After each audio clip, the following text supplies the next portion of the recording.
made by the Honourable Member for Louis Saint Laurent. Oh, Canada, our birth and native land, true patriot love, give all thy sons command, quand on brasse porter paix, il sait porter la croix. Ton histoire est une épopée des plus brillants exploits. God keep our land glorious and free. Oh, Canada, we stand on guard for thee. Oh, Canada, we stand on guard for thee. Let the doors be open. Statements by members. Déclaration de député. The Honourable Member for West Vancouver, Sunshine Coast, Sea to Sky Country. Mr. Speaker, in our country and in this House, we have discussed the struggles of young people who are bullied or depressed and in need of help. One of the issues touched by this conversation is the abuse of prescription drugs, a growing problem identified by doctors, pharmacists, and police officers in my riding and across Canada. Painkillers or opioids, stimulants, and sedatives are types of drugs commonly abused in Canada, often by youth. In recent years, the problem has grown exponentially, and Canadians have become the second largest customers of prescription opioids. Additionally, drug overdoses and deaths have risen at an alarming rate. Supported by West Vancouver Police Chief Peter Lepine and the Canadian Association of Chiefs of Police, the Canadian Centre on Substance Abuse is committed to create a strategy to address this issue, including creation of a National Drug Take-Back Day to highlight the safe disposal of unused prescription drugs. I urge fellow members and all Canadians to work together to achieve the right balance between appropriate therapeutic use of these drugs while also preventing their misuse. Member for Beaches, East York. Mr. Speaker, in the largest and wealthiest city in this country, homelessness is up. The waiting list for affordable housing is up. Poverty is up. The number of working poor is up. The number of people on the brink of homelessness up. The only thing going down these days, apart from federal funding for affordable housing, is the temperature. And so for the 7th year in a row, the doors of St. Aidan's in my riding are about to open every Monday night through to March to welcome guests seeking warmth and a safe space for the night. It is not a home, certainly, Mr. Speaker, but it is a refuge for a night from harsher environments and hunger. And it is a place where dignity is recovered or retained. This is provided by the Out of the Cold program led at St. Aidan's by Dr. Michael Chambers, his wife Margaret Betts, by Susan Snow and Flo Cook and many, many more volunteers. With this statement, I want to recognize their generosity of spirit and time and thank them with all of my heart. Thank you. Bravo. The Honourable Member for Nanaimo, Alberni. Mr. Speaker, this week Iranian TV featured riots in the streets, Indian reserves described as concentration camps, and state-sponsored extermination of the disenfranchised. That's the disparaging image of Canada being promoted by two errant former First Nations leaders, Terry Nelson and Dennis Pache, before state-run media in Iran. Mr. Speaker, Canada listed Iran as a state sponsor of terror for very good reasons. Holocaust denial, genocide promotion, training, equipping, supplying arms to terrorist organizations bent on blocking any peace in the Middle East. Arrest, imprisonment, torture, and execution of dissidents top the list of flagrant human rights abuses. Mr. Speaker, these ignorant emissaries have insulted the memory of Holocaust survivors and thousands of Iranian Canadians who know the realities of this brutal regime. Zara Kazemi, Canadian photojournalist, arrested outside the infamous Evan prison in 2003, tortured, raped, beaten to death. Her family in Montreal would still like to have her body returned for a proper burial. Mr. Speaker, this sad spectacle speaks to an ancient proverb. If the light that is in you is darkness, how great is that darkness? The Honourable Member for Etobicoke North. Mr. Speaker, yesterday the international community marked World Food Day and today the International Day for Eradication of Poverty. Poverty rates in Canada remain unacceptably high. The fact that we continue to let children in Canada live in poverty is inexcusable.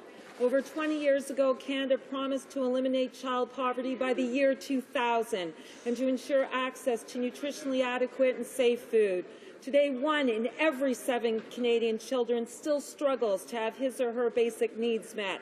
1 in 4 First Nations children grows up in poverty, and over 300,000 children rely on food banks. Each of us has a responsibility to stop the betrayal of Canada's children. Our children do not want excuses that this is a provincial problem. Our children need food to feed their bodies and their minds. The Chief Public Health Officer of Canada has described the lifelong impacts of child hunger in detail. When will the Minister of Health take action? The honourable member for Elgin, Middlesex, London.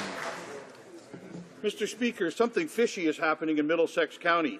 Last week, I was delighted to attend the grand opening of the Sand Plains Aquaculture in Mawsley, Ontario.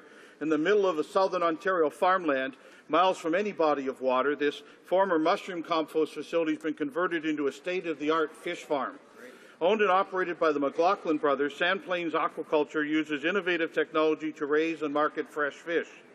The plant will supply tilapia for the Toronto market, which currently imports exclusively from the United States, and is a great example of a locally owned business serving local markets. At its peak operating capacity, the project will create up to 30 new jobs for our community with an opportunity for expansion. Development like this is a key to regional diversification and economic prosperity. I look forward to watching the Sand Plains Aquaculture grow and thrive in our community and wish them all the best in this exciting endeavour. The honourable member for Parkdale High Park. Thank you, Mr. Speaker. I rise in the House today to honour the 100th anniversary of the Review Cinema at its Roncesvalles location in my riding of Parkdale High Park. This year not only marks the Review's 100th anniversary, but also 5 years of its operating as Toronto's only not-for-profit community-based cinema. The Review was briefly closed in 2006, but the residents and cinephiles of the Review Film Society raised close to $130,000 to support a rescue effort for their much-loved theatre. In 2007, the Review reopened its doors under a new motto, Real Diversity, Real Community. Starting this Friday, the Review will celebrate with a week-long series of great movies, from Singin' in the Rain and The Wizard of Oz to E.T. and Saturday Night Fever. I know this week will pay fitting tribute to this important Toronto landmark. Congratulations. The honourable member for Perth Wellington. Mr. Speaker, earlier this month, Canadians gathered to enjoy Thanksgiving dinner. Today, I rise to thank those who put the turkeys on our tables, Canadian farmers. Farmers not only feed cities, Mr. Speaker, they drive the Canadian economy. Our government understands the importance of the agriculture sector for the Canadian economy. That's why we'll continue to make agriculture a key priority, especially in parts of the country like my riding of Perth Wellington, where so many are employed in the agricultural sector. We're helping farmers by developing markets overseas to promote Canadian food and agricultural exports and strengthen our agricultural sector. Growing up in a rural community has given me a strong appreciation for the work farmers do. Mr. Speaker, I know honourable members will join with me in offering Canadian farmers the thanks they well deserve. The honourable member for Yellowhead. Mr. Speaker, I'm proud today to rise and congratulate the Rocky Mountaineer Train Company for their nomination at the Social Media Initiative of the Year category at the Canadian Tourism Awards. In Canada, tourism is a $78.8 billion industry that generates $15 billion in exports every year and employs over 600,000 hardworking Canadians. Tourism remains a viable source of economic stability right throughout this country, and it accounts for more to our GDP than agriculture, forestry, hunting, and fishing all combined. In 2011, the Rocky Mountaineer used a new social media strategy touching every aspect of the customer experience. Highlighting Jasper National Park especially, they shower much of their attention on Canada's natural splendor. Jasper is the jewel of the Rockies, and I invite all members of this House to come and see for themselves. I congratulate the Rocky Mountaineer. I wish them all the very best at the awards in November. The honourable member for La Salle-Mar. Mr. Speaker, the International Summit of Cooperatives was held last week in Quebec City, celebrating the amazing power of cooperatives. I was very proud to be able to take part. Don't forget, the NDP is a product of the co-op movement. Federation, the CCF, brought people together to face economic hardship of the time. De nos jours, nous Today we have co-ops in a multitude of fields. These innovative enterprises create jobs, meet the needs of the community, and all the while with a democratic governance style where each member has a say. Mr. Speaker, co-ops are part of our future. They fit perfectly into a diversified economy with values similar to my own as a New Democrat, values we need to promote in a modern, just, and equitable society where no one is left behind. Over 2,800 participants from all around the world unanimously agree that co-ops are here to stay, and it's in all of our interest to harness the amazing power of co-ops. Thank you, Mr. Speaker. I could continue, I could go on and on. The Honourable Member for Scarborough Centre. Mr. Speaker, it is with great disappointment that I rise today to inform Canadians that yesterday the Liberal Party shamefully voted against the Faster Removal of Foreign Criminals Act, an act would remove the endless appeals currently available to dangerous foreign criminals that allow them to delay their deportation, during which time they can commit more crimes. With this bill, we can help prevent another tragedy like that of Todd Bayless, the young Toronto police officer who was shot and killed by a violent drug dealer who should have been deported years earlier. Mr. Speaker, I urge the Liberals to listen to the Canadian Association of Chiefs of Police, the Canadian Police Association, and Victims of Violence, some of the many organizations that support this bill. I implore the Liberals, just for once, stop putting the rights of serious criminals ahead of the rights of victims and law-abiding Canadians, and stop trying to kill this bill. The Honourable Member for Hamilton Mountain. Mr. Speaker, today is the International Day for the Eradication of Poverty. It's a day designated by the United Nations as a day of reflection on poverty worldwide in order to promote awareness and seek solutions for its eradication. Thousands of Canadians are already engaged in this fight and are contributing their time, talent, or treasure. But let's be blunt, Mr. Speaker, citizen engagement can't do it alone. Poverty is still pervasive, even in a country as wealthy as Canada. Governments must step up to the plate and use the tools at their disposal to end poverty now. Here in Ottawa, the Conservative government has the ability to improve income supports, create tax fairness, support family-sustaining jobs, and expand public services. We know what the solutions are, but what's missing is the political will. That's why, as one of the co-chairs of the All-Party Anti-Poverty Caucus, I'm calling on MPs from all sides of the House to get engaged in the fight to end poverty. Please join our caucus. Let's show Canadians that we can work together and that we do have the political will to reach our shared goal of eradicating poverty here and abroad. The Honourable Member for South Surrey, White Rock, Cloverdale. Mr. Speaker, Border Services officers are quite literally on the front line of Canada's national security. This frequently puts them in contact with criminals, terrorists, and other dangerous individuals. Yesterday, at the Peace Arch border crossing in my riding, Canadians received a sobering reminder of the risks that face the CBSA each and every day. For the first time in Canadian history, a Border Services officer was shot in the line of duty. On behalf of the government, I would like to wish Border Services Officer Laurie Bocock a full and quick recovery. Our thoughts and prayers are with her, her family, and her friends. To all of our Border Services officers, thank you for the work that you do to help keep us safe.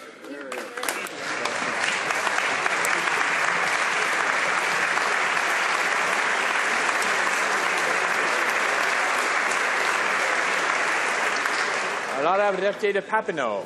Thank you, Mr. Speaker. 1,000 participants in 50 countries, including thousands of students from 41 schools across Canada, are commemorating Global Dignity Day.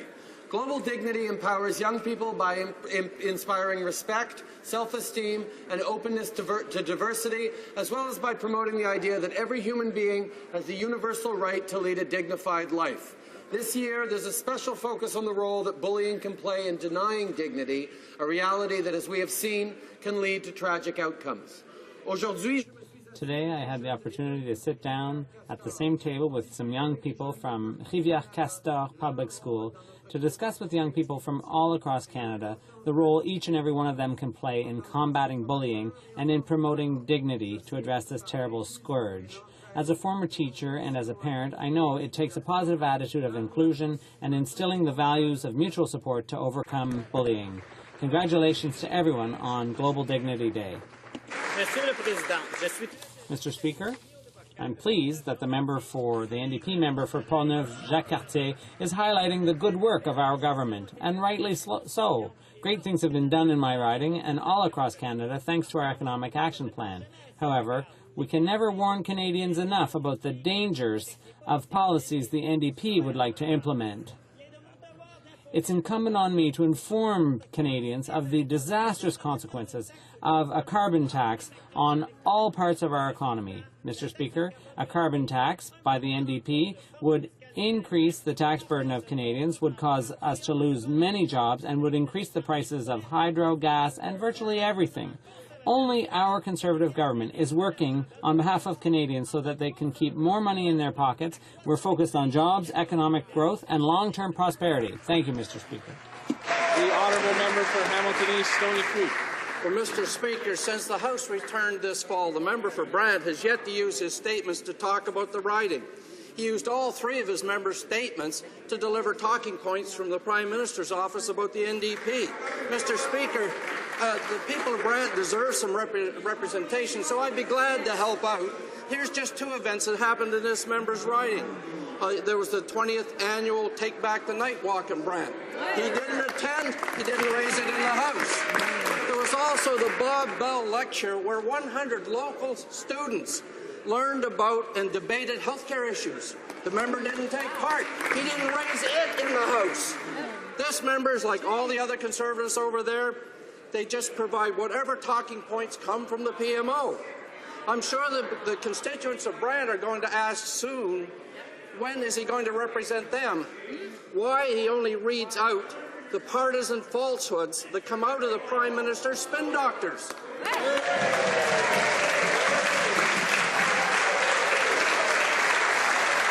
The Ottawa member for Ottawa-Orleans. Mr. Speaker, yesterday in this chamber, the NDP member for Halifax quoted the Prime Minister as stating, "Our government has opted not to apply carbon taxes in November 2008. Mr. Speaker, we will not impose a carbon tax on Canadians. In fact, we have continually lowered taxes for Canadians." Why hasn't the leader of the NDP been clear on their plan to put a tax on carbon? Warren shows in black and white on page 4 that they expect they will bring in $21 billion in revenues because of this tax, and the NDP leader has even clearly stated, "I have a cap-and-trade program that will produce billions." Why won't the NDP come clean and admit it? They want to raise the price on everything through their sneaky carbon tax scheme. Sadness more than in anger. I call on the NDP leader to step forward today and admit that they would impose a carbon tax that would cost Canadians $20. Oral questions. Questions orales. Honourable chef de l'opposition. Honourable Leader of the Opposition. Mr. Speaker, 44 days since the tainted meat crisis began, another product has just been recalled. Yesterday, the Prime Minister completely sidestepped the principle of ministerial responsibility, saying that it wasn't the minister's fault because he wasn't the one doing inspections.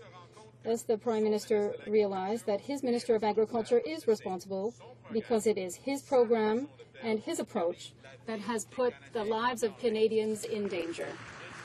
The Right Honourable Prime Minister. On the contrary, Mr. Speaker, Canada has one of the best systems in the world in this respect. The Canadian Food Inspection Agency is responsible for inspections. They decided to take several actions, including closing the plant, and this will continue until until it is clear that the plant is safe. The Leader of the Opposition. On September 13th, the CFIA shut down beef exports from XL Foods. The Minister of Agriculture determined that beef from XL wasn't safe enough to be sold to American families. But the Minister of Agriculture allowed that same contaminated beef to be sold to Canadian families for another 14 days. A straightforward question.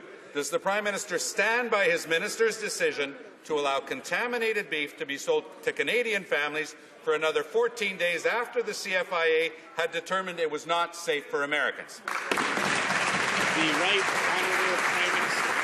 Again, Mr. Speaker, it is the Canadian Food Inspection Agency that makes these decisions based on science, not on political decisions. And the reality in this situation is that the Canadian Food Inspection Agency has taken a series of actions up to and including shutting down the plant, and obviously will not allow the plant to open until such time as it is convinced that the plant can operate safely. The Honourable Leader of the Opposition. Mr. Speaker, contaminated beef from XL Foods was first discovered by American inspectors on September 3rd. By September 6th, the minister knew that XL was withholding E. coli testing data from Canadian inspectors. By September 13th, the minister had determined that beef from XL wasn't safe enough to be sold to American families, yet the Minister of Agriculture withheld this information from Canadians. He let Canadians buy and eat contaminated meat. Since the minister won't accept his responsibility and resign for this scandal, why won't the Prime Minister simply fire him?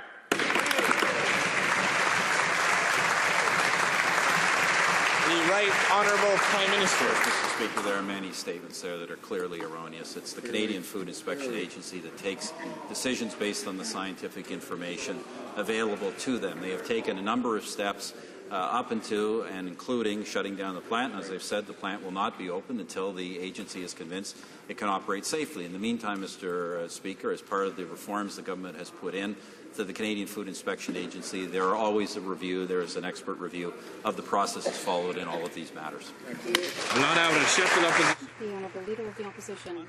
Issue. In 2008, this House voted to end Canada's presence in Kandahar. The Minister of Defence told this House that combat operations had ended and that Canadians were not involved in combat. But yesterday, the Minister's own spokesperson admitted that Canadian troops are, and I quote, permitted to be in Kandahar province and to serve in combat roles, end quote. Time and again, the Prime Minister stood up and said that Canadian soldiers were no longer going to serve in combat, but they do. Why did he break his word to Canadians and to Parliament?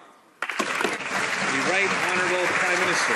Mr. Speaker, the government has no combat mission in Kandahar. That has been very clear, as the Minister said very clearly yesterday, and it's been known for this House for a very long time. There are ongoing exchanges that do take place among small numbers of members of the Canadian forces and their counterparts in the NATO alliance. And this involves, I believe, less than half a dozen people we're talking about, Mr. Speaker. There is no combat mission. This is a simple exchange program of a handful of individuals.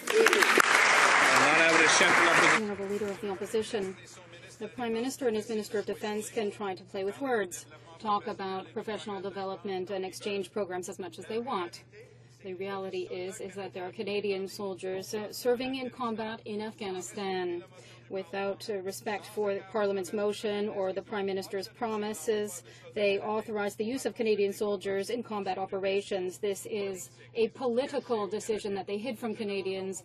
I would therefore ask the Prime Minister to immediately withdraw all Canadian soldiers still involved in combat missions in Afghanistan. The Right Honourable Prime Minister.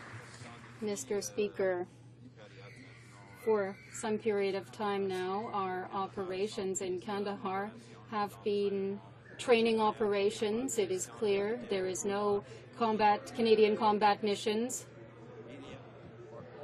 Mr. Speaker, I've heard much worse noises here from adults.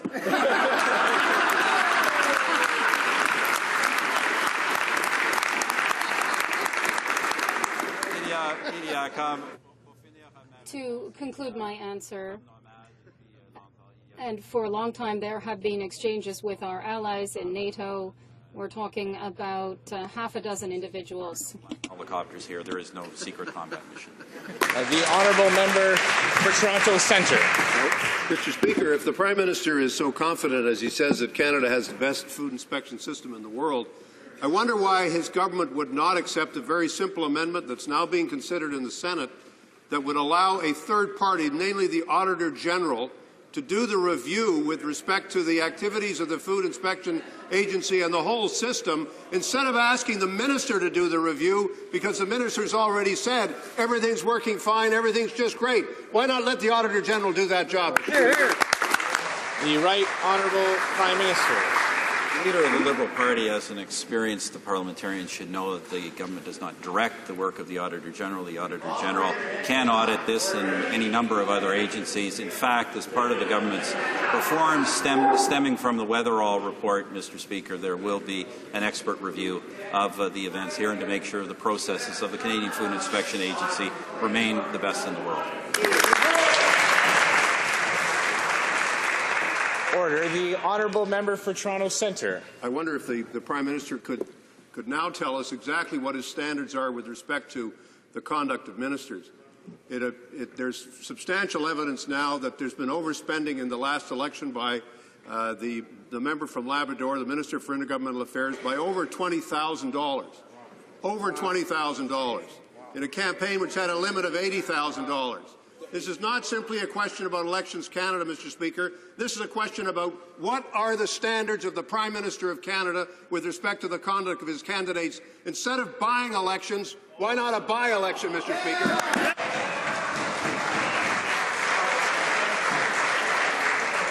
The Right Honourable Prime Minister. Mr. Speaker, as has been conceded some time ago, there were errors in the filings of the official agent in this case.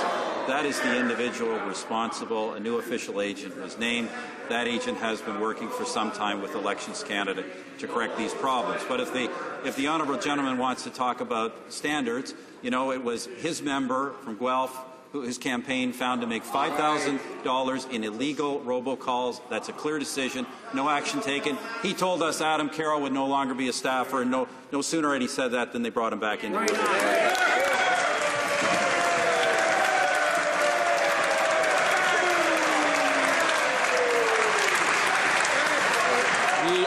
Member for Toronto Centre.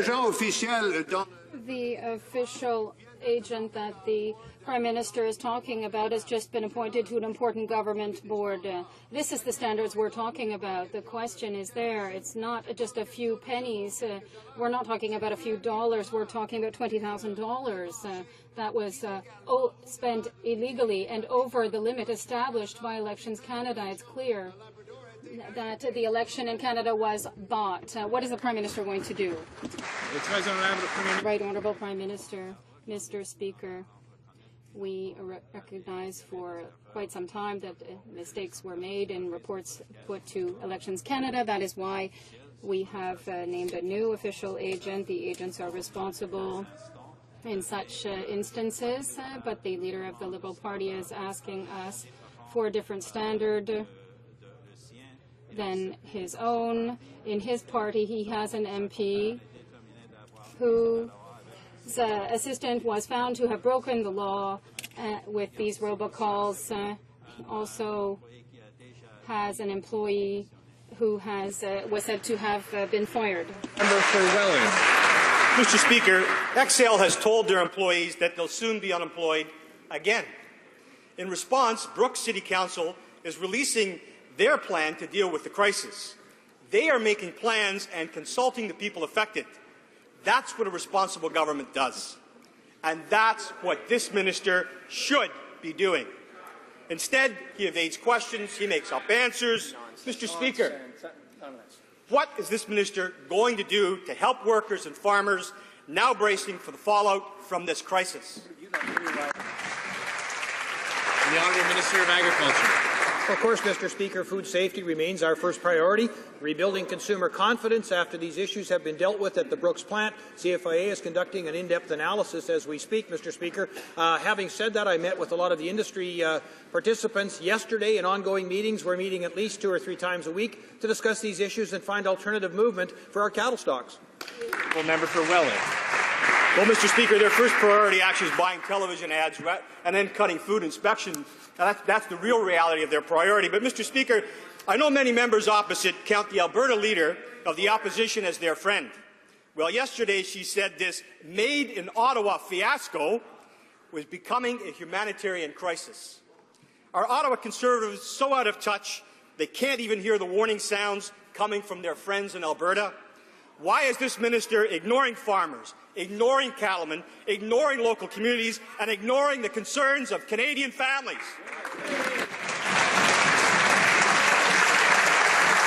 The Honourable Minister of Agriculture. Well, of course, Mr. Speaker, we're doing no such thing. I've been working on a daily basis with the member representing the Brooks area. He's been in touch with his folks at home. We've got extra staff in there from Human Resources to make sure all these folks have applications through EI. Some 500 or 600 have been processed already, Mr. Speaker. I continue to meet on a bi-weekly or tri-weekly basis with the cattle industry to make sure that they have the ability to move forward on this issue, Mr. Speaker. We're very positively and proactively working on these issues. The Honourable Member for Berthier-Masquinongé. They have money for propaganda, but not for producers. The Prime Minister gave the Minister a free pass yesterday, according to his logic. Since the Minister is not personally inspecting the meat, he is not responsible for food safety. Setting aside this ridiculous statement, the Minister has the responsibility for defending the interests of producers. They are concerned about the Minister's inaction. The Minister is doing nothing but defend his own reputation. Mr. Speaker, where is the aid plan for the cattle industry?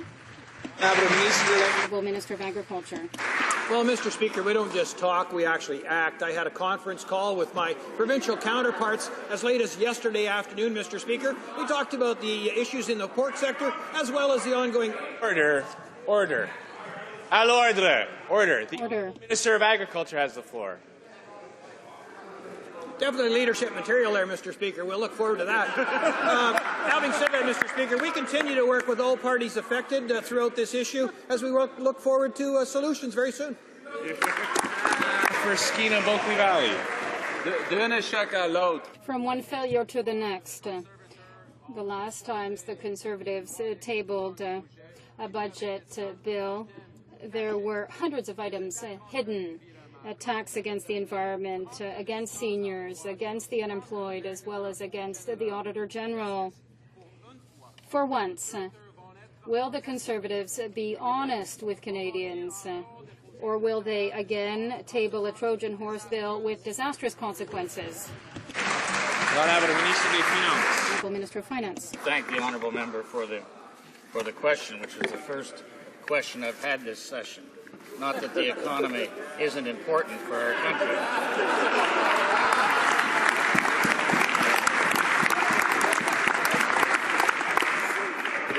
When we do a budget, we follow it up with 2 budget bills. We do that every year.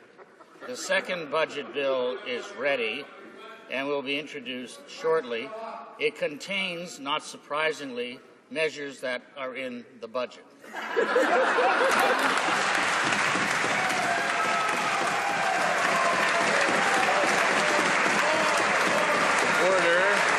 Order the honourable member for Skeena Bulkley Valley. I hate to attack the minister's fragile ego, but in fact Parliament still goes on when he's not here, and the opposition has been asking questions despite his lack of attendance. So let's try this challenging line of logic. Budget bills should be used for what things that are in the... Order. There's far too much noise on both sides today. The honourable member for Skeena Bulkley Valley has the floor. Thank you, Mr. Speaker.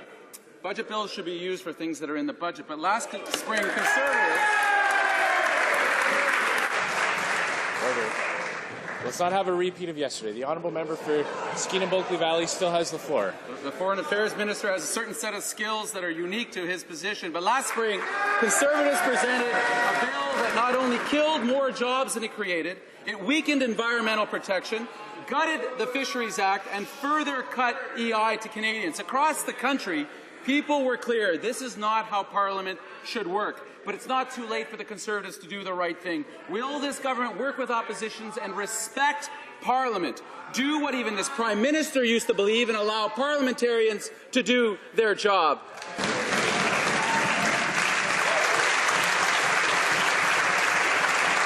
The Honourable Minister of Finance. As the member opposite knows, Mr. Speaker, the budget this year is a is an economic action plan for 2012. And beyond that, we've had the first budget bill. Now we will have the second budget bill to complete the work that was outlined in the budget. The results of all of this have been the creation of more than 800,000 net new jobs.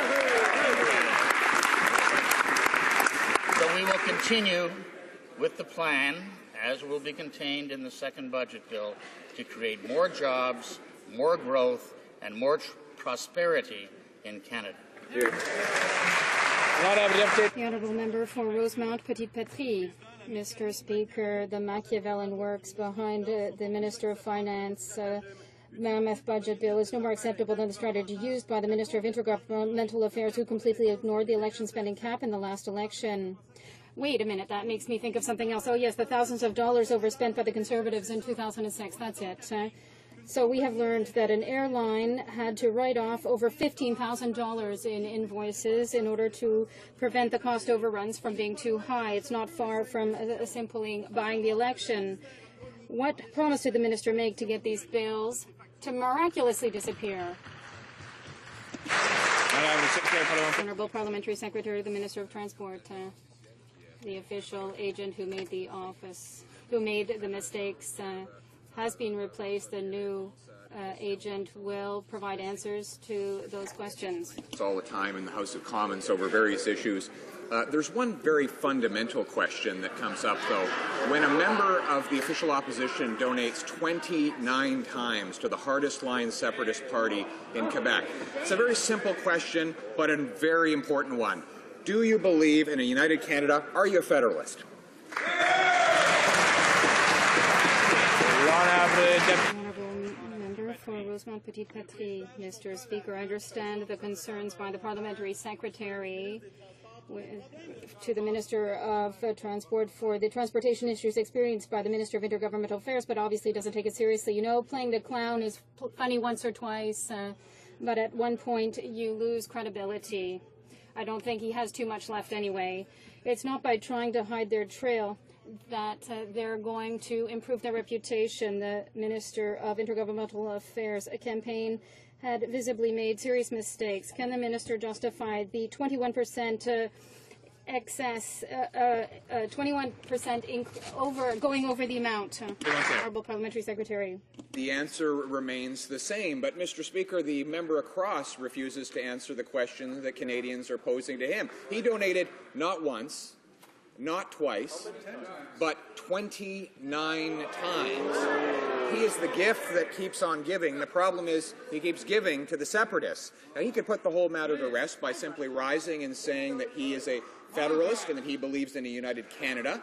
Why won't he just do that? The honourable member for St. John's East. Thank you, Mr. Speaker. No amount of bafflegab can erase the unethical financing scheme that helped elect the member for Labrador in the last election. $24,000 worth of flights for $7,000 is clearly not fair market value. And apparently this deal was brokered by the member's brother-in-law months after the election was over. $7,000 was all they could afford to pay after all their misspending. And what I want to know, Mr. Speaker, is what is the government doing to hold this minister for account for his rule-breaking election campaign?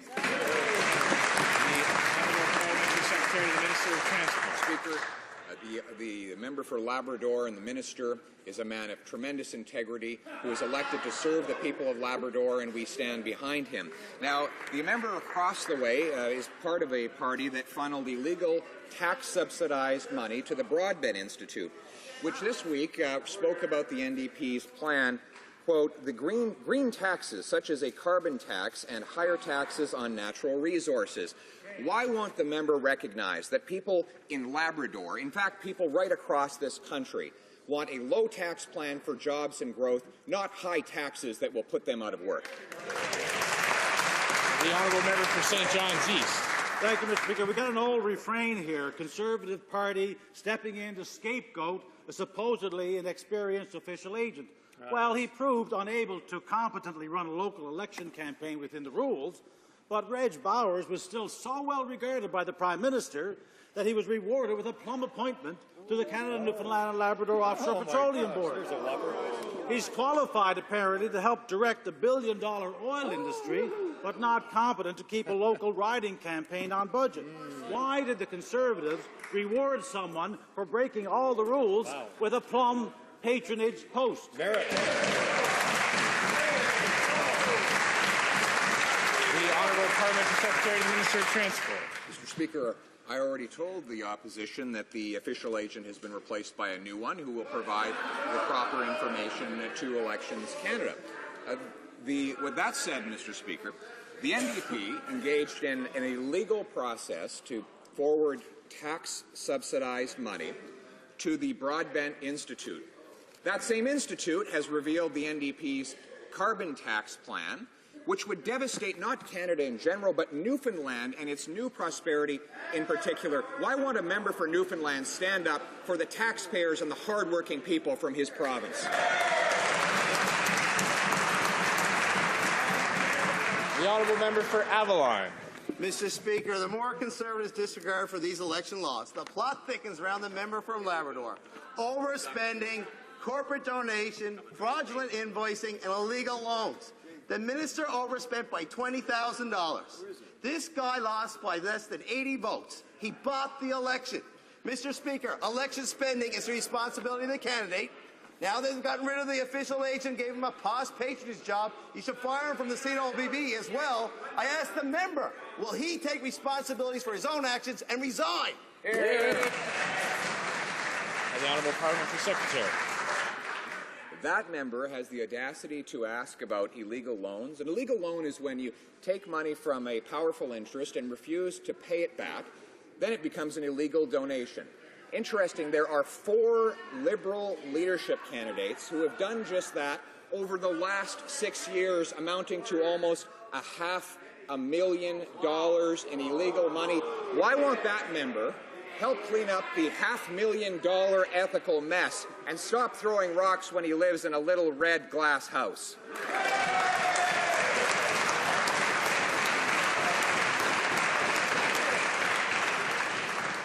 The Honourable Member for Avalon.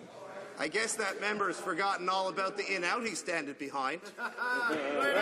Mr. Speaker, the government can't humorously repeat that they're cooperating with Elections Canada. The member from Labrador is a cheater. He tried to fix in. Order. The Honourable Member for Humber, St. Barbe, Bévert. President of the Treasury Board, I'd like to ask, is it consistent with Treasury Board policies and guidelines for the Government of Canada to continue to provide ongoing discretionary language training expenses as well as ongoing travel status expenses to a member of the public service who has been otherwise subject to a termination order by the Public Service Commission of Canada? And is it within Treasury Board guidelines to provide funds for legal services to such an employee to assist them in contesting such a ruling by a federal institution at the federal court? Would the Treasury Board President please answer this question? Good question. The Honourable Parliamentary Secretary to the Minister of International Trade. Mr. Speaker, I listened very closely to the Honourable Member's question, and the Honourable Member would know that, number one, this is not a political issue. Number two, the public court record states that the Commissioner found problems with the way the public service ran their hiring process, but did not find any political interference by ministers or ministerial staff. And he would also know that the matter is now before the courts. Honourable Member for La Salle-Mar. Mr. Speaker, the Conservative management of the CNOOC Nexen file is more and more problematic. This week, the Conservatives announced that the Director of Investment Canada, Mr. Simon Kennedy, would be replaced as soon as the agreement has been reached. They are ensuring, therefore, that no one will be accountable for this decision. Their approach has been chaotic from the outset. They have prevented Canadians from participating in the debate, and they've not defined the concept of net benefit. So here's a simple question. Do they think that a foreign government should control Canadian natural resources? The Honourable Minister of State. We've been very clear about this. The government has always and will always act in the best interests of Canada and Canadians. This transaction will be scrutinized very closely, And I will mention to the member opposite that the Investment Canada Act already provides for issues to protect national security. Right. The honourable member for Burnaby, New Westminster. Well, Canadians have good reasons for doubting this government because they've failed Canadians every time. Take Hamilton, for example, where U.S. Steel broke promises to employ Canadians. And when meekly challenged by this government, we're able to get the Conservatives to give way simply by making more promises. What about the broken promises of Rio Tinto, the broken promises of Valley? Time after time after time, this government backs down, rolls over, and doesn't enforce conditions. Hear, hear. So why are Conservatives asking Canadians to trust them on Nexon when they can't get it right anywhere else? Hear, hear. The Honourable Minister of State. Mr. Speaker, the NDP sent an anti-trade mission to Washington to advocate against Canadian jobs. The NDP has opposed every trade deal we've ever brought before this House, including free trade with the United States. Let me be clear. The opposition wants to politicize this review so that they can impose their anti-trade, job-killing agenda on the country and scare away all foreign investment. The honourable member for Burnaby, New Westminster. Well, Mr. Speaker, a majority of Canadians oppose this takeover, and on this side of the House, we're actually listening to Canadians. They should actually give it a try sometime. Hear, hear. Why would Canadians support this deal when this government simply won't give them any answers? Like, will Conservatives protect jobs? Protect the environment, protect our resources. Why do Conservatives never enforce conditions on any deal? Now, we don't know the answers because the Conservatives refuse to bring this deal before the public. So when will the Conservatives do the right thing, hold a full public review of this takeover? When will they listen to Canadians?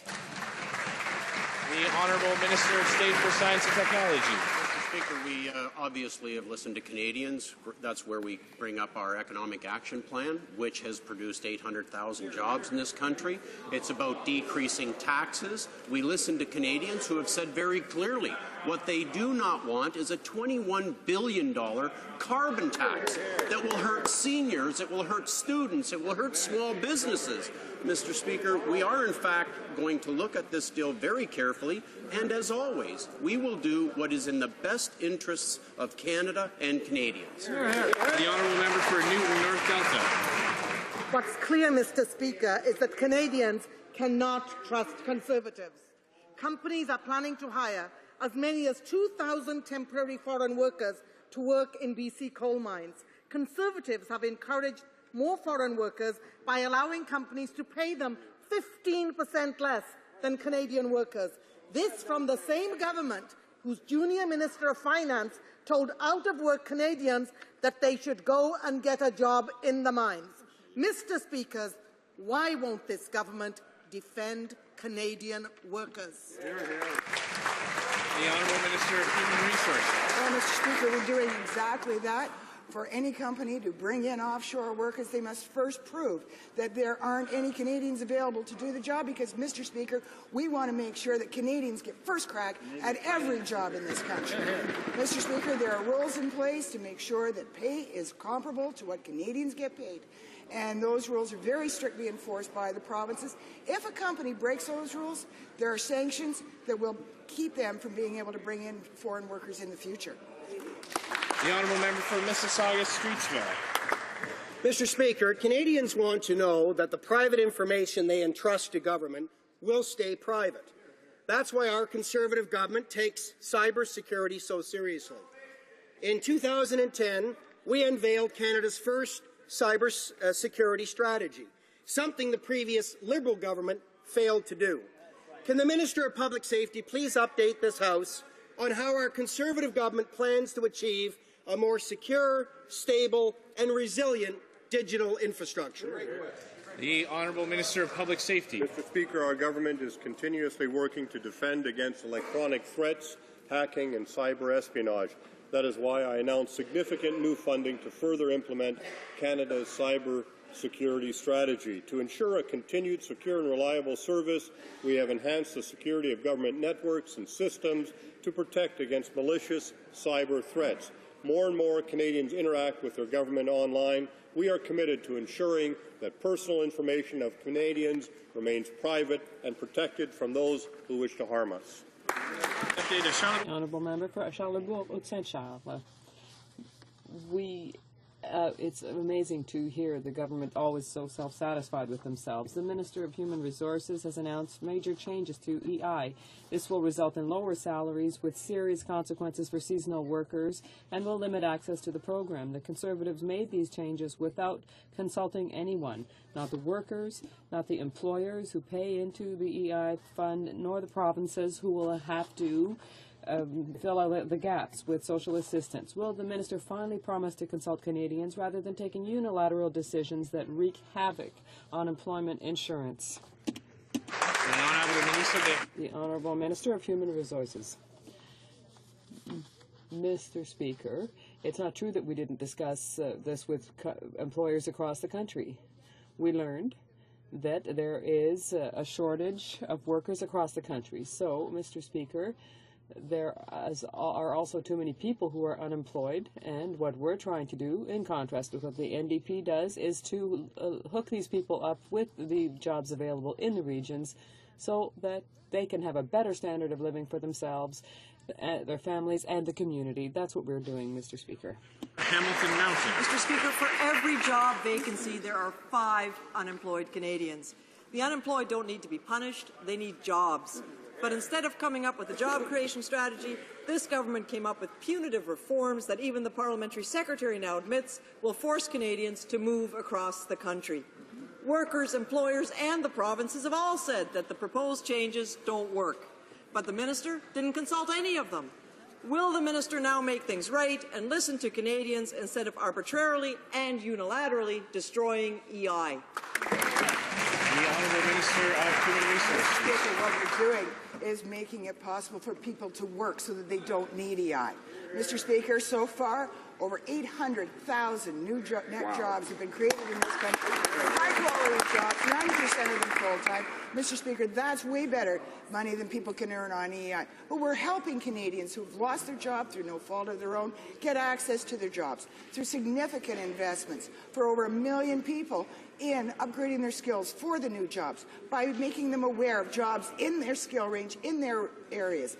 Mr. Speaker, we're helping Canadians get back to work. The NDP should try doing that for a change themselves. The Honourable Member for Gaspésie-Île-de-la-Madeleine. The Conservatives' problem is that they take arbitrary decisions without consultations. In my riding, 9 projects were supported over months by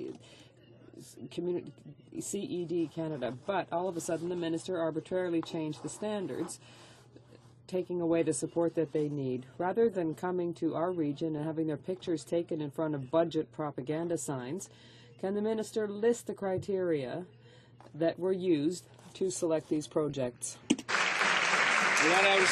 Honourable Parliamentary Secretary for the Minister of Public Works. Thank you, Mr. Speaker. All of the projects for CED are studied for their merit in our offices, and I want to support and salute the person responsible for CED, contrary to the NDP with their carbon tax, which is going to harm the greater regions of Quebec. Thank you. Honourable Member for St. John South Mount Pearl. Mr. Speaker, the Conservatives continue to cut a COA while keeping a political appointee on salary. The Public Service Commission ruled against Kevin McAdams' appointment, the appointment of the Defence Minister's buddy. And now the Conservatives' only defence is to quote from court documents filed by Mr. McAdam himself. So, if the Conservatives are so confident that the Public Service Commission report backs up their claims, why don't they release the report in full? The Honourable Parliamentary Secretary. Mr. Speaker, the answer is pretty simple. It's not a political issue. The public court record. Order. The Honourable Parliamentary Secretary to the Minister of International Trade has the floor. I'm always surprised that they don't want to hear the answer, because the answer is the same every time, Mr. Speaker. You know, the public court records state that the Commissioner found problems with the way the public service ran their hiring process, but they did not find any political interference by ministers or political staff. The matter is now before the courts. Why is that not good enough for the honourable member? The honourable member for St. Paul's. Mr. Speaker, yesterday the Minister of Health finally but lamely answered a question on the E. coli outbreak, saying that the Public Health Agency was working with the provinces and the territories. The National Advisory Committee on SARS stated that the Chief Public Health Officer should serve as the leading national voice for public health, particularly in outbreaks and other health emergencies. Such language is echoed in the Public Health Agency Act. Where is the trusted voice of public health? And why is the minister not allowing the Public Health Agency of Canada to speak directly to Canadians about the safety of their food? The Honourable Minister of Agriculture. Well, Mr. Speaker, we've done exactly that. CFIA began working on these issues on September the 4th. On September the 6th, Public Health Agency of Canada became involved. We've had a number of technical briefings over the last 2 or 3 weeks, Mr. Speaker. Public Health has been at every one and taken part. The honourable member for St. Paul's. Mr. Speaker, E. coli has been in the food chain for over a month. But question period after question period, the Minister of Health sits in her chair playing on her iPad. I've been asked if the minister's been playing Angry Birds, and to let her know the Canadians are angrier than Angry Birds, and that she has refused to tell worried Canadians the facts about this ongoing public...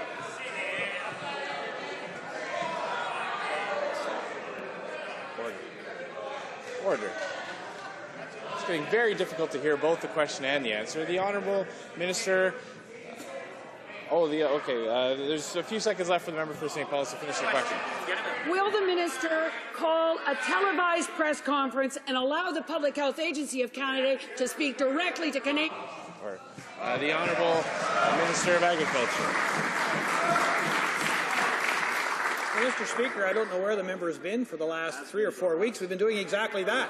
These have been televised technical briefings. The media has been invited. We actually tried to put one together for the opposition, and instead of taking advantage of that, they decided to have a silly emergency debate that went nowhere. So we'll certainly have another technical briefing should they decide to do one, Mr. Speaker.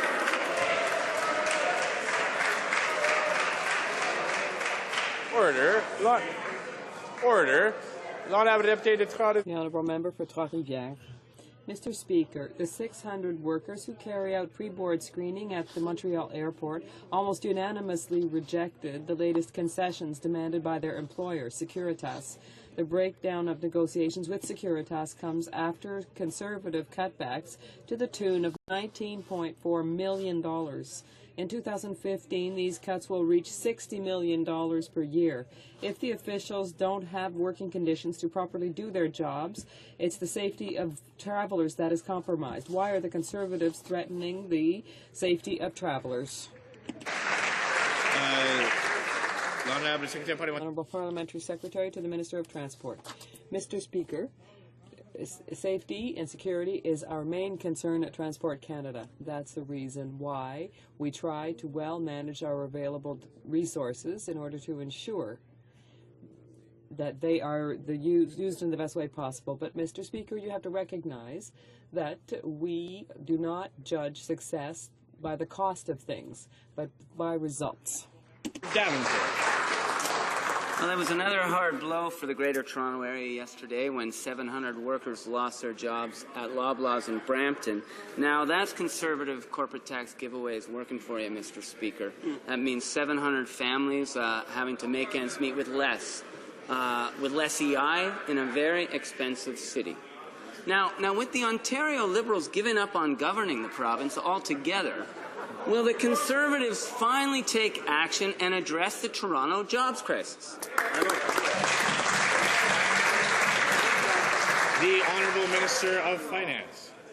Well, as the Honourable Member knows, the Toronto area has done relatively well, particularly in the auto sector, which has made a remarkable comeback after our government made sure that the sector could survive in Canada. The financial services sector is also very strong in the GTA and continues to grow and show the kind of strength that Canada has in that sector and has internationally. We will continue on the agenda for jobs, growth and prosperity, and I hope the member will support the second budget bill.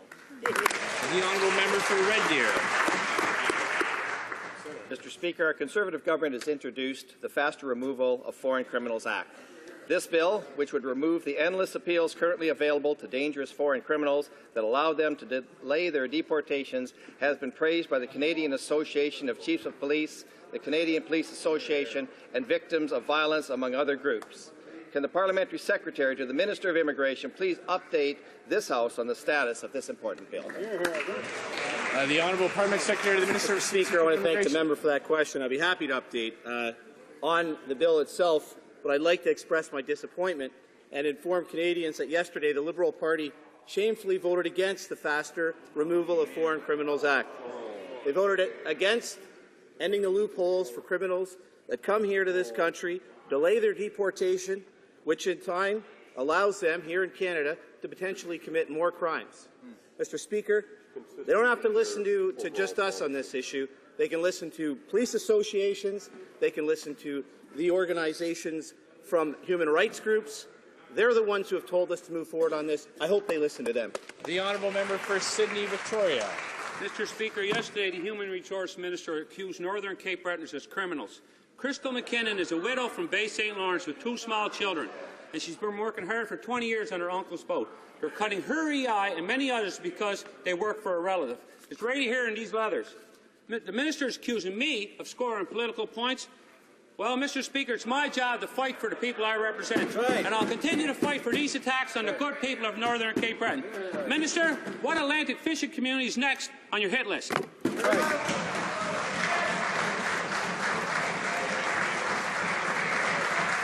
I'll just remind honourable members to address the comments to the chair, not directly at each other. The Honourable Minister of Human Resources. Thank you, Mr. Speaker. Well, Mr. Speaker, there are definitely cases where family members can work for other family members, but they must do that according to the rules.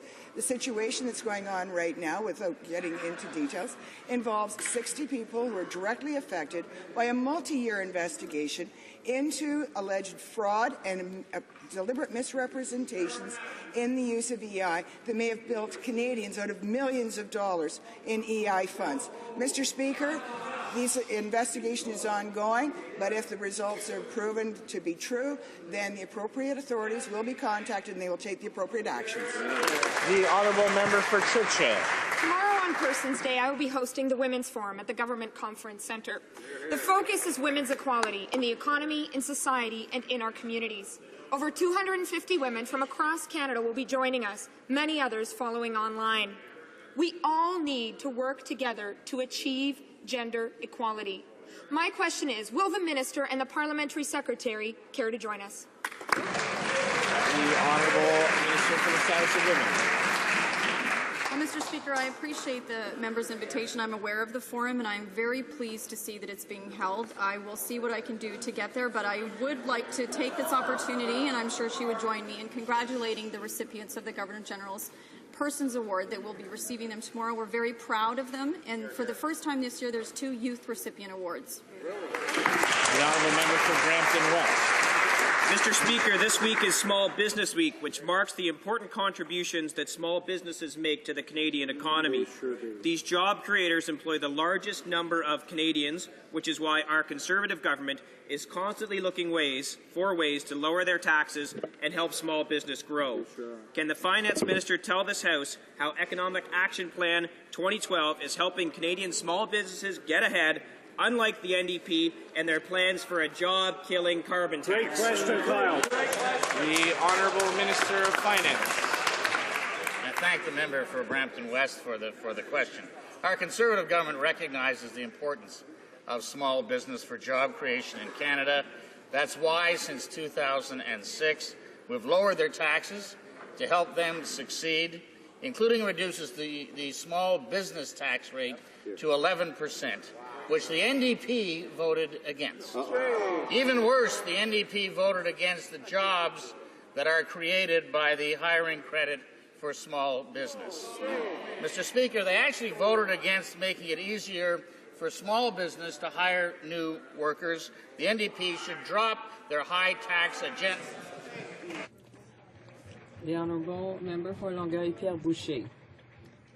Mr. Speaker, whereas his department has to deal with a budget slashed by $200 million, the Minister of Heritage is going to spend $25 million to change a winning formula, that of the most popular museum in the country, which clearly no one has asked for.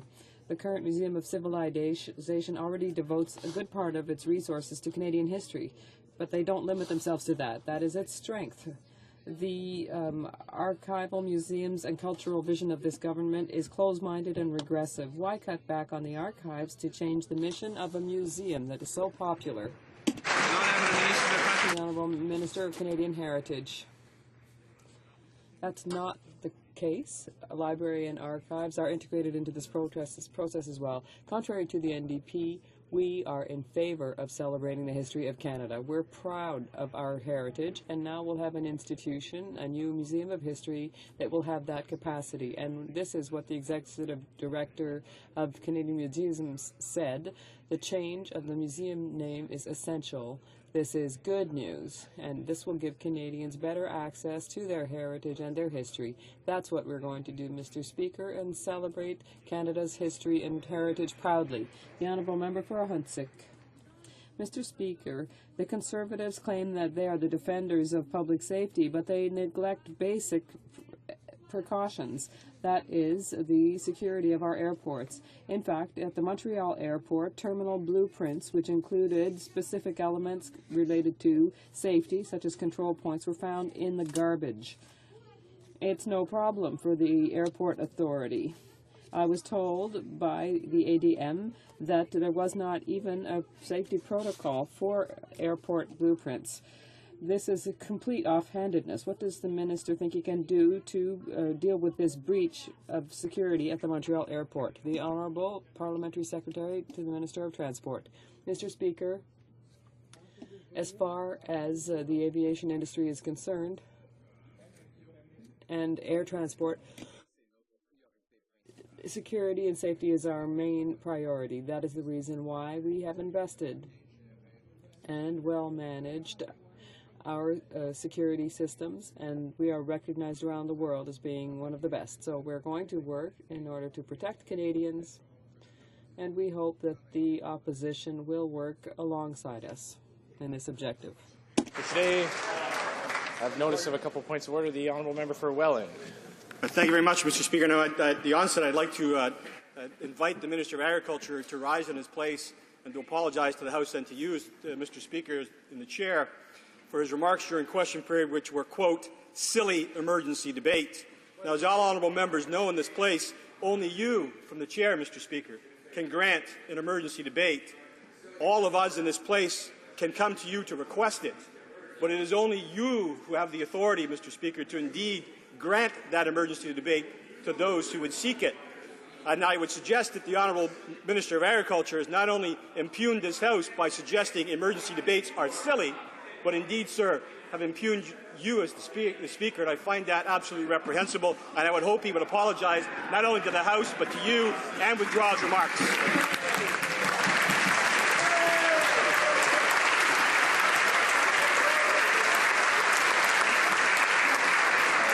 The Honourable Minister of Agriculture. Well, Mr. Speaker, absolutely. I unequivocally apologize if I impugned your motives in bringing forward an emergency debate. What I do have some concern with in reviewing the Blues is some of the silliness that was brought by the opposition to that debate. I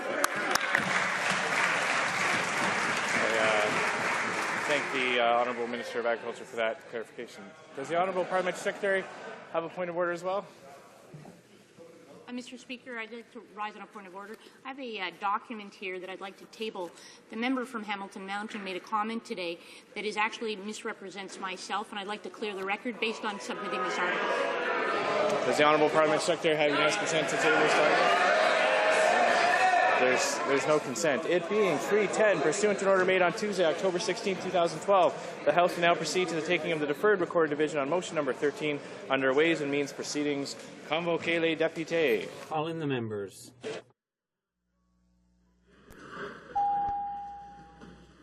So you proceed immediately with the vote.